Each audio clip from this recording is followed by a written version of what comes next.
Muchas gracias por seguir con nosotros cuando son las 10:04 de la mañana. Hoy le damos la bienvenida a Juan Marín Pozo. Él es educador financiero certificado, asesor, gestor de patrimonios financieros, autor también de libros sobre finanzas y mucho más. Es un placer, Juan, que estés un ratito con nosotros en este viernes. ¿Cómo te encuentras? Muy buenos días, buenas tardes para ti. Pues buenos días para vosotros, buenas tardes para mí y gracias por la pregunta. ¿Cómo me encuentro? Pues bien, porque lo decidí ayer. Como siempre digo, ¿no? Esto es planificar en todos los sentidos. Qué bien, Oye, qué buena planificación esa, ¿eh? Sí. eso es bueno, eso es bueno. Así es que bienvenido aquí a Buenos Días Wall Street y pues es un gusto tenerte aquí, Juan. Así es que vamos a disfrutar de una entrevista que tenemos para ti. ¿Qué te parece? Muy bien, pues encantado de aportar todo lo que pueda ayudar. Gracias. Bueno, Juan, yo te presentaba como gestor, como asesor financiero. Sé que en alguna entrevista que has dado has dicho que has tenido la suerte de no haber estudiado economía y finanzas, sino que has aprendido a base de palos, ¿no? Como se suele decir, a base de tropiezos. Si tuvieras que dar un solo consejo, solo uno, a un autónomo o a un telespectador que nos está viendo en este momento, para mejorar sus finanzas, o incluso a mí, que también soy un poquito desordenadilla con mis finanzas, ¿cuál sería? Yo creo que el nexo en común sería igual para todos, pero de base al autónomo que me preguntabas, yo le diría que trate las finanzas personales como si fuera una empresa grande. Yo mismo siempre digo que tengo dos economías, la mía personal, en la que llego justo a final de mes, y la de mis sociedades, que a veces digo que son ricas, pero lo importante es que mientras más gano no puede ser que más gaste, porque si no, yo mismo en los años 90 despilfarré lo que hoy serían 2 millones de euros por no tener absolutamente ningún control y simplemente es muy fácil gastar el dinero, ¿no? Entonces, el poder separar esas dos economías, o sea, un autónomo debería saber cuánto le cuesta vivir, cuánto gana su empresa, o sea, debería saber cuánto necesita pagarse como sueldo, como digo, ¿no? Pero si no sabe eso, pues va a estar jugando a ciegas. Entonces, un simple Excel, una plantilla de papel donde tú apuntes con un bolígrafo si hace falta, pero tú tienes que saber por dónde entra el dinero y por dónde sale. No, alguien que dice que no llega a final de mes, da igual si es autónomo o es una persona de la calle, ¿no? Yo cuando me dicen si eso es un problema, digo, el problema es que no sepas por qué no llegas a final de mes. Quiere decir que no hay ningún control. Entonces, si yo pudiera dar algún consejo, sería que empieces a tomar control de tu situación. Tienes que saber dónde estás, igual que cuando te quieres adelgazar, lo primero que haces es pesarte, pues tienes que saber dónde Ujú, estás. Eso creo yo que sería un primer consejo.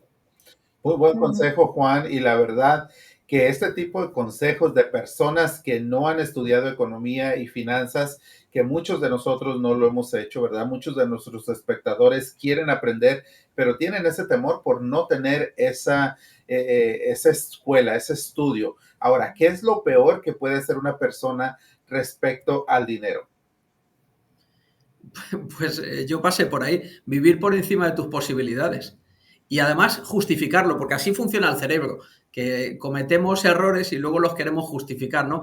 Ese yo me lo merezco, después de, bueno, de una semana dura, vamos a decir, pues es el principio de muchos agujeros, ¿no? Entonces tú tienes que gastar lo que necesitas, pero no para impresionar a alguien o no tiene ningún sentido, ¿no? Entonces yo creo que un peor error, lo peor que se puede hacer es vivir por encima de las posibilidades, sinceramente. Y Ujú. eso, pues como no sabemos lo que es la pirámide de Maslow, en la pirámide de las necesidades humanas, pues a veces nos damos cuenta de que tenemos un buen coche que está en el cuarto nivel, en el de reconocimiento social, pero no tenemos cubierto el primer nivel, que son necesidades fisiológicas básicas, por ejemplo. Ujú. Yo creo que es un mal endémico, lo de vivir por encima de las posibilidades. Creo que mucha gente le pasa y creo que el problema está en que son conscientes de ello, pero no realmente quieren como hacer la vista gorda o realmente pues no son conscientes de ello, pero creo que es, como tú decías, la base de todo, ¿no? Te pregunto algo, ¿no? Porque tú educas sobre finanzas, me imagino que hay un montón de conceptos que a muchos nos cuesta entender. ¿Cuál es el concepto financiero que consideras que más personas siguen entendiendo mal? Incluso después de haberse interesado por el tema, pues no sé, se me vienen a la cabeza un montón de términos financieros, pero desde tu experiencia, ¿cuál es el concepto financiero que crees que todavía nos sigue costando entender? Pues yo creo, Ana, que esto es pregunta de examen. Yo creo que es el interés compuesto. Fíjate, el interés compuesto, bueno, lo vemos mucho en redes sociales, se habla de ello, ¿no? Que yo mismo que digo que no soy economista o no tengo la carrera económica, pero tengo clientes que son doctorados en economía y ellos saben cómo se calcula el interés compuesto, pero luego no lo aplican. Entonces, ese interés compuesto es el concepto financiero que más se sigue entendiendo mal, porque todo el mundo lo menciona como la octava maravilla del mundo, se hace referencia a lo que dijo Albert Einstein, de que es la fuerza más poderosa del universo, pero muy pocos lo aplican de verdad. Se entiende como si fuera algo mágico que ocurre automáticamente, ¿no? Y lo que requiere es de dos ingredientes clave, tiempo y constancia. El tiempo lo tenemos todo, pero la constancia no. Entonces, si alguien quiere marcar abdominales, créeme que no va a ser corto.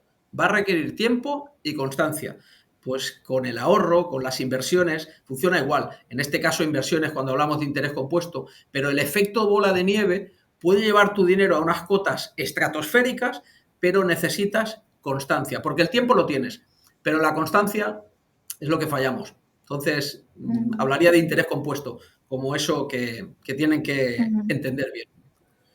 Correcto, sí hay que aprender y entenderlo correctamente, pero ahora te hablo de cuáles son, y es una pregunta propiamente, cuáles son los errores más comunes que cometen las personas en tiempos de crisis económico como lo vivimos en el 2020 con la pandemia, como estuvimos a punto de vivirlo con la caída de la bolsa en el 2022 y lo que estamos ahorita viviendo sobre este problema de los aranceles. ¿Qué errores comunes cometen las personas? Pues yo, Alejandro, diría tres errores, básicamente. El primero es entrar en pánico y venderlo todo.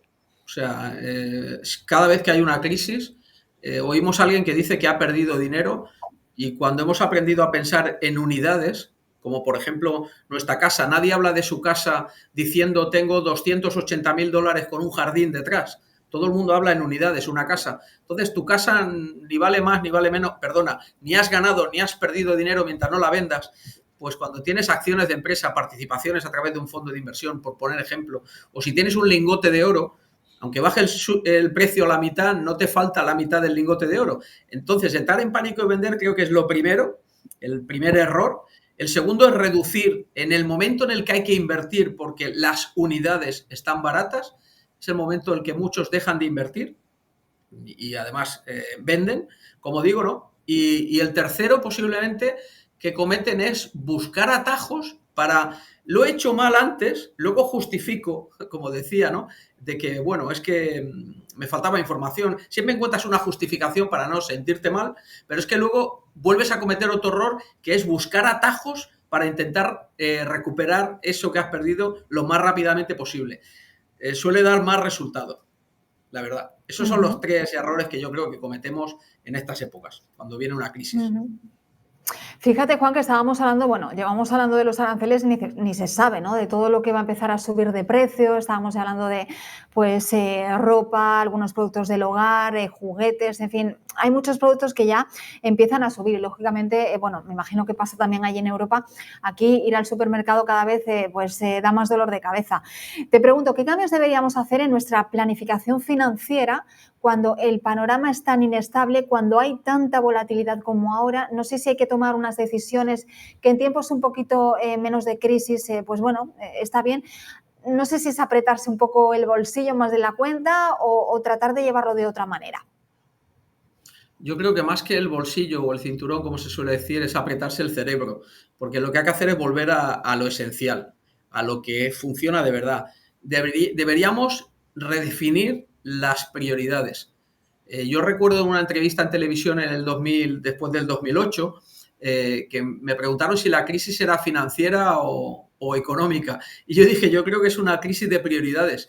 No tenemos claro qué es lo que de verdad necesitamos para vivir y a partir de ahí todo lo que se pueda. Y entonces deberíamos revisar esas prioridades, revisar los gastos fijos, asegurarnos, sería un buen momento para darnos cuenta de que depender de una sola fuente de ingresos nos puede poner en problemas, ¿no? Entonces, pues esa diversificación en ingresos y luego el control del dinero que entra basado en las prioridades de verdad, pues, ostras, esta mañana hablaba yo en una formación que he dado a una empresa, pues de que, no sé cómo decir, que tenemos que tener un control hasta tal punto del dinero, sabiendo que controla qué coche conducimos, a dónde viajamos y cuántos hijos tenemos, porque los hijos van en la columna de gastos.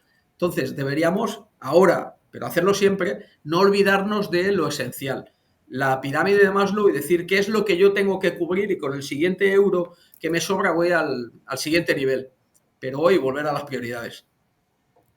Sí, realmente es bueno, analizando esa pirámide de Maslow, entiende uno bastante esto que estás comentando. Ahora, ¿qué recomendaciones darías sobre el uso de tarjetas de crédito, tarjeta o préstamos aparte cuando hay inestabilidad económica? Ostras, pues es que el crédito, fijaros lo que voy a decir, yo creo que hay que pedir un préstamo cuando no lo necesitas. Normalmente es cuando has entendido lo que la deuda buena puede hacer a tu favor. Pero cuando pides dinero en el momento en que lo necesitas, quiere decir que estás en el lado malo de la negociación porque tienes necesidad del servicio del otro y vas a tener pues deuda mala, ¿no? Entonces, primero yo el crédito lo utilizaría como si fuera una gasolina en una botella, con extremo cuidado, vamos. Las tarjetas de crédito, igual que cualquier producto financiero, no son buenas o malas, son adecuadas o no. Es una herramienta que si la sabes utilizar puede estar a tu favor, pero tirar de tarjeta de crédito para luego fraccionarlo en cómodos plazos, que es lo que te va a vender esa comodidad, que te va a vender el banco, esto es el principio del suicidio financiero, ¿no? Entonces, yo lo que recomendaría más que sobre el uso de tarjetas de crédito es entender el funcionamiento de las tarjetas de crédito.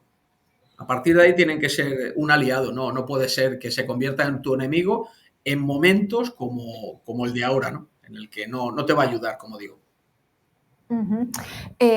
Venías de impartir precisamente un curso a una empresa, comentabas, sé que además das conferencias, que estás muy implicado. Bueno, ahí tenías tu libro detrás, ¿no?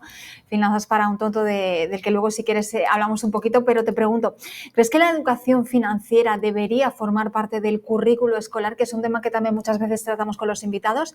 Y en caso de que sí, que me imagino que la respuesta es afirmativa, ¿cómo imaginas una clase de finanzas para jóvenes? ¿Qué hay que impartir? ¿De qué hay que hablar? ¿Cómo hay que hablar? Pues hay que dejarles claro que el dinero es un recurso que tienen que aprender a manejar, igual que el tiempo. Y desde luego deberían ser clases que fueran divertidas. Yo he visto algunos proyectos para dar educación financiera a las escuelas y el primer problema es que las va a dar alguien como el que da otra materia. Entonces, no puede ser que alguien dé una materia sobre educación financiera donde va a hablar únicamente de la teoría, que además en su casa no la aplica. Tiene que ser que esa teoría la explique alguien que realmente entiende, alguien al que le gusta, y si os sirve de anécdota, hace años yo, a través de la primera publicación con Santillana, ¿no?, de Finanza para un tonto, yo vi que el feedback del libro era que a todo el mundo le gustaba la fábula de un autónomo que gana dinero, no lo sabe gestionar, pero que muy poca gente lo aplicaba, me daba la impresión. Pues decidí crear un juego de mesa, le voy a llamar juego, aunque realmente se ha convertido en una herramienta, y en ese juego, de una forma divertida, aprendías a crear activos, a organizarte. El banco no te da un préstamo si no si no tienes el fondo de emergencia, etcétera. Y años más tarde me enteré que, por casualidad, que se estaba utilizando en institutos con los alumnos, ¿no? Esa clase de educación financiera tiene que ser algo divertido, porque si no, el dinero lo podemos reducir a unos y ceros. Tiene que ser algo divertido, entender que el dinero es un recurso, que tienes que aprender a gestionarlo, igual que tienes el fondo de emergencia en tiempo, porque si mañana te llaman para un entierro, ¿verdad que anulas todo y sacas tiempo de donde sea? Pues ¿cómo es que no tienes un fondo de emergencia en dinero para imprevistos y que si todo falla tú puedas tirar de aquello, ¿no?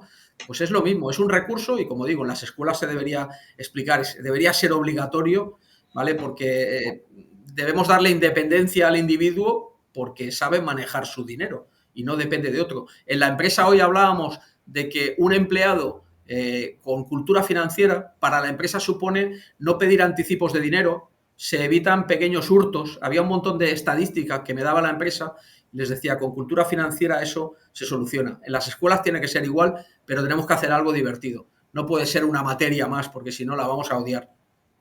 Y además hablando del tema de dinero, ¿no? Que es como un tema que siempre nos genera como un poco, ¿no? Todavía cuesta hablar de dinero de una manera natural, ¿no? Por último, bueno, tienes finanzas para un listo, finanzas para un tonto. Ese juego, me preguntan por aquí, ¿dónde conseguimos ese juego? ¿Y dónde conseguimos también tus libros? ¿Qué podemos encontrar? Porque tienes finanzas para un tonto, finanzas para un listo. Esto no va de tontos y listos, ¿no? Me imagino. No, finanzas para un tonto enseño cómo se gestiona el dinero, finanzas para un listo enseño cómo se gana. Lo que vengo a explicar es que la diferencia entre listo e inteligente es que muchas veces, poniendo el ejemplo de Ford, cuando construyó la cadena de montaje de coches, que él no era ingeniero, pero se rodeó de los mejores, ¿no? Al final, más vale ser listo que inteligente a la hora de ganar el dinero, pero es verdad que yo primero empezaría por finanzas para un tonto. Con toda la humildad del mundo digo que el mayor tonto he sido yo. Y Finanza para los listos no se puede conseguir porque es un libro que únicamente cuando me invitan a dar alguna conferencia en vivo o así, lo he reservado un poquito más a nivel, como digo, personal, ¿no?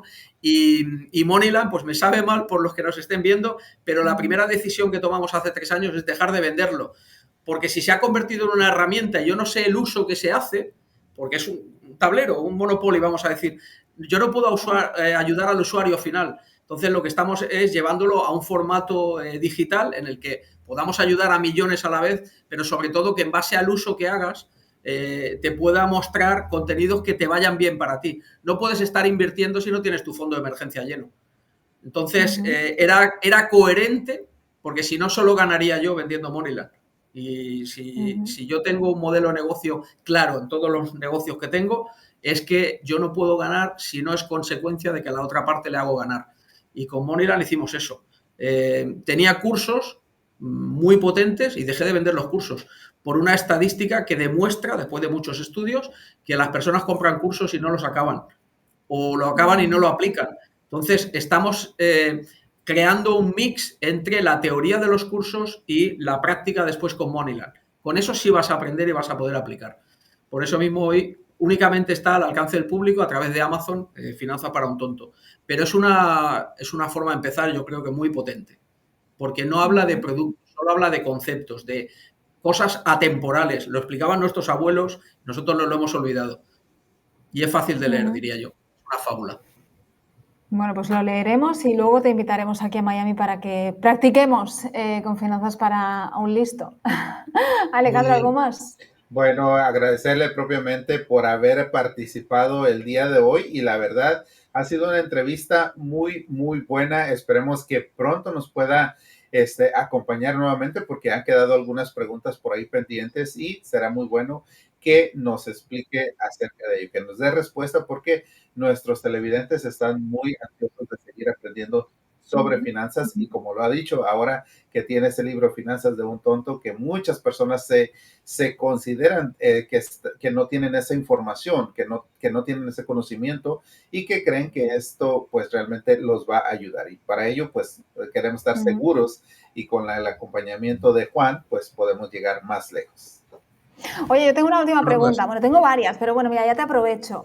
Estoy viendo que, bueno, aparte de eso tienes un montón de cursos que ofreces, cursos sobre deudas, cómo eliminarlas, cursos sobre libertad financiera, también hablamos muchísimo aquí de la libertad financiera.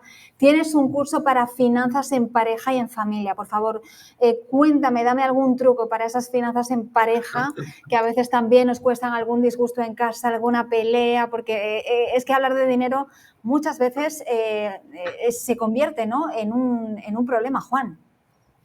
Pues sí, gracias Ana por hacer referencia y además enlazo con lo que habéis enseñado en pantalla. Mi Instagram, si te fijas no hay seguidores. Es que no estoy apenas en redes sociales porque aunque creamos que hablo de dinero, estoy hablando de tiempo. De esquiar un lunes, que es cuando no hay gente esquiando, de ir a pasear con mi mujer por la mañana y ver solo jubilados. Estamos hablando de tiempo y eso se consigue cuando el dinero llega de otra forma, no únicamente cambiando tiempo por dinero, ¿no? El tema de lo que me decías, los cursos, forma parte de los cursos que he dejado de vender hasta que no encontremos eso, pero sí te digo algo sobre las finanzas en pareja. Lo primero es hablar. ¿Cuántas veces te has sentado con tu pareja a hablar de cuáles son vuestros objetivos financieros, de cuáles son vuestros hábitos de consumo, por qué uno gasta más que el otro, por qué uno se interesa por estos temas, el otro no, pero cuando hay que hacer algo en común, decide el que no tiene la información o el que no le interesa esto. Lo primero que habría que hacer es preguntarse cuándo fue la última vez que te sentaste a hablar de dinero con tu pareja. Pero antes que eso es cuándo fue la última vez que te sentaste a hablar de dinero contigo mismo. Porque lo primero que hay que hacer es mirarse al espejo. ¿Cómo trato yo al dinero? Por desgracia, el dinero me trata a mí igual. Me has dejado pensando. Me has dejado aquí pensando en esta cabeza. Vale, ¿tienes alguna pregunta más? Bueno, Es que no te aprovechamos, te sí, exprimimos claro. aquí un No, poquito. mira, definitivamente la próxima entrevista será eso, hablar de dinero en pareja, porque realmente se necesita, ¿no? Aunque no, muchas personas no están casadas, pero sí están viviendo en unión libre o de cualquier Claro. manera y llevan las finanzas en pareja, así es que es muy importante. Ya sabemos qué tema tenemos para la siguiente entrevista, Juan, ¿qué te parece? Pues encantado de aportar. Como siempre digo, Mm, desde la experiencia. Lo Te lo explico porque ya lo agradecemos. he hecho. Gracias. Eso me gustó, eso me gustó. No tanto a lo mejor desde el lado de estudiar un máster en economía, sino a base de aprender, de caer y de levantarse, ¿no? Y eso yo creo que es la mejor o el mejor consejo, ¿no? De uno que ya lo ha vivido. Realmente, mira, tengo escrito hace 2, 3 años y ahora lo estoy ya acabando de maquetar, Finanzas para un sabio, lo que sería el tercer libro. Pero lo que Ah, yo quiero es que con Finanzas para un listo se aprenda a ganarlo, con Finanzas para un tonto se aprenda a gestionarlo y en Finanzas para un sabio está el resultado. Yo todavía no he cumplido ciertos objetivos que yo me he propuesto a nivel económico en la vida y hasta que no los tenga cumplidos no quiero publicar el libro, aunque esté escrito ya. El libro escrito es a dónde quiero ir, pero este es para mí y cuando lo haya hecho será para los otros. Aplicándolo de los 2 primeros tendrás el resultado del tercero. Esa es la idea, pero tiene que ser coherente. Si no lo has hecho, no lo puedes estar explicando. genial, ahí ya Juan está realmente construyendo el álbum de la vida, el álbum financiero de la vida con esos 3 libros. Muchas gracias, Juan, te lo Gracias. agradecemos bastante por habernos acompañado el día de hoy. Pues Bueno, pues gracias a Juan vosotros, Ana, Marín, Alejandro. mil gracias de verdad, nos has dejado pensando, nos vamos a llevar tareas a casa a todos los niveles y tener una conversación con uno mismo, con sus objetivos financieros y con el momento actual. Y me gustó lo de muchas veces eso, vivimos al límite, nos ponemos ahí, nos autojustificamos, oye, mira, es que me quería dar el capricho, a lo mejor no podía, en fin. De verdad, muy interesante todo lo que hemos hablado, te lo agradezco, muchas gracias. Gracias a vosotros. Un saludo.